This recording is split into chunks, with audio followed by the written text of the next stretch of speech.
You're saving money right now, and it's making you poorer. I know how that sounds.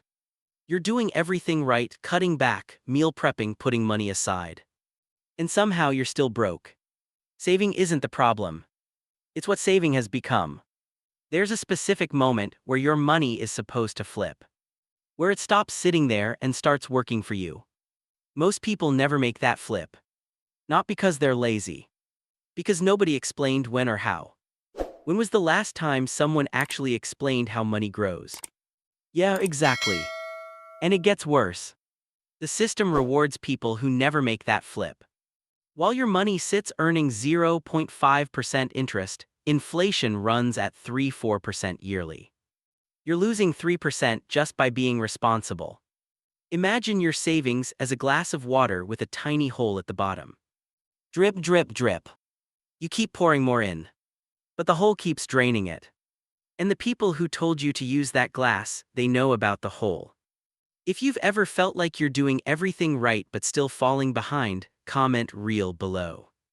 Your money has 3 stages. But you're probably stuck in stage 1. Stage 1, survival money. Your checking account, bills, rent, groceries. Money comes in, money goes out. Most people live here their entire lives. Paycheck to paycheck. And if this is you, no judgment. The system is designed to keep you here. But if all your money is survival money, one emergency can wipe you out. So what do they tell you? Move to stage 2. Stage 2, safety money. Your savings account, your emergency fund. Money you don't touch. And yes, you need this. But here's where everyone gets stuck. They think stage 2 is the finish line. Like once you've got $5,000 saved, you made it. But remember that glass with the hole. That's stage 2. You're saving but losing value every single year. And this is where it gets darker. The bank takes your money, loans it out at 6–12% interest, and pays you 0.5%. They're investing your money and keeping the profits. You're doing all the saving, they're doing all the earning. So what's stage 3? Stage 3, growth money. Where your money stops losing value and starts making value. This is investing. You don't need to be rich to start. You don't need thousands of dollars. You just need to understand when to make the move. You've got $1,000 in savings. In 10 years with inflation, that has the buying power of $700. You didn't spend $1, but you lost $300. Same $1,000 in a basic index fund averaging 10% yearly. In 10 years, it's worth $2,594. Same money, same time. One path loses $300, the other gains $1,594. So why doesn't everyone do this? There's a gap between knowing you should invest and knowing how to start. That gap is filled with fear. What if I lose it all? What if I pick wrong? What if I need that money? These questions keep you stuck in stage 2 forever. What if staying in stage 2 is actually riskier than moving to stage 3? The safe choice is making you poorer. The risky choice is what every wealthy person already figured out. Let me show you the exact path. Step 1, build your safety net first. Save $1,000 to $2,000 first. Not $10,000, not 6 months of expenses. Just enough to cover a flat tire or broken phone. This is your don't panic money. Once you've got this, you're ready for step 2. Step 2, open the right account. A brokerage account. Sounds fancy, it's not. Think of it like a shopping cart for investments. Your bank account holds cash, a brokerage account holds investments. Fidelity, Vanguard, Charles Schwab. All free, no minimum, you can open one in 10 minutes. Once you open this account, the psychological shift happens. You now have a place for growth money to go. It's not mixed with bills or sitting in savings losing value. Do you think they keep this process confusing on purpose, or is it just bad education? Drop your thoughts below. Step 3, the first $100. Move $100 from savings into your brokerage and buy your first investment. What if I lose it? What should I buy? Buy one thing, an index fund. Like VTI, FZROX, or VTSAX. An index fund is like betting on every team instead of picking one. Whoever wins, you win. You're buying pieces of hundreds of companies at once. If the economy grows, you grow. You're not gambling on one stock, you're betting on the whole system. Over the last 30 years, the US stock market averaged 10% growth yearly. Your savings account, 0.5%. You're leaving 9.5% on the table every year. Not for 1 year, for decades. And nobody sat you down and explained this. Not in school, not at your job, not even your parents. But now you know. Step 4. Automate the flow. Set up an automatic transfer.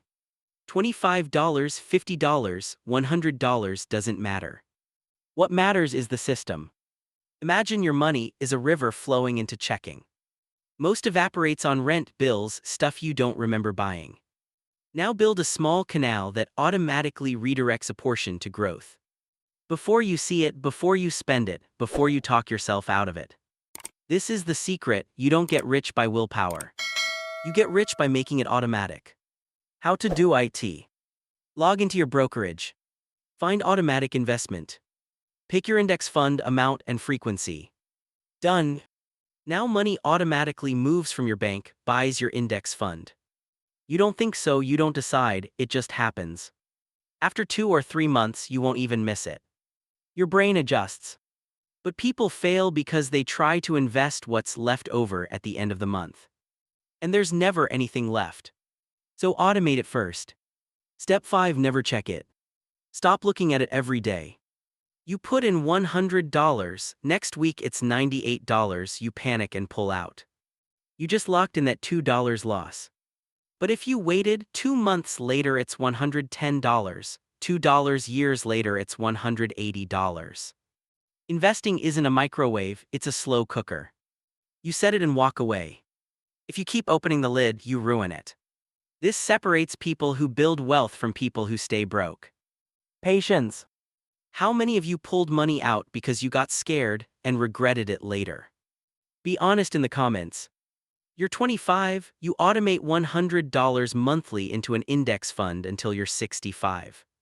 40 years, you invested $48,000 total.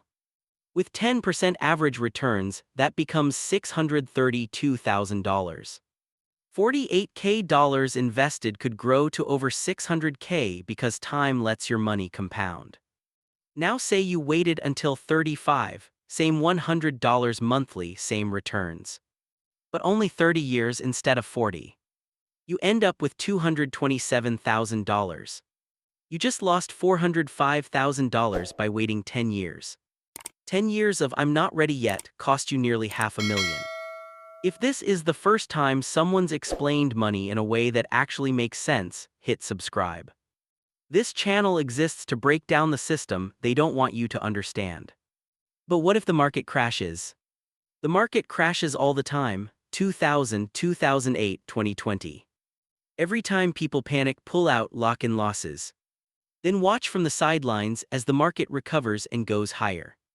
In March 2020, the market dropped 34% in 1 month. Everyone freaked out. But if you did nothing and kept your automatic investments running, by August 2020 the market was back. By the end of 2021, it was up 40% from before the crash. People who stayed in won, people who panic sold lost. The real risk isn't the market crashing. It's you panicking when it does. You're saving money, doing everything right, but it's making you poorer. Now you know why. Stage 1, survival money, bills and basics. Stage 2, safety money, keep some for emergencies. Stage 3, growth money, where wealth is built. The path between them. Build a $1 2K emergency fund. Open a brokerage account. Invest your first $100 in an index fund. Automate weekly or monthly investments. Stop checking it constantly. That's it. No secrets, no hacks. Just the system they should have taught you in school but didn't. Millions of people your age are working hard, saving money, being responsible. And they're still going to retire broke. Not because they're lazy or dumb.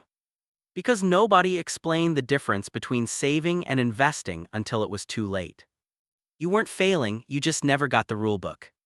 And now you know. What's the one money lie you believed for way too long? Drop it in the comments. And if this video helped you see money differently, send it to one person who needs to hear this. The system doesn't change unless we stop playing by their rules. And most people won't figure this out until it's too late. Don't be like most people.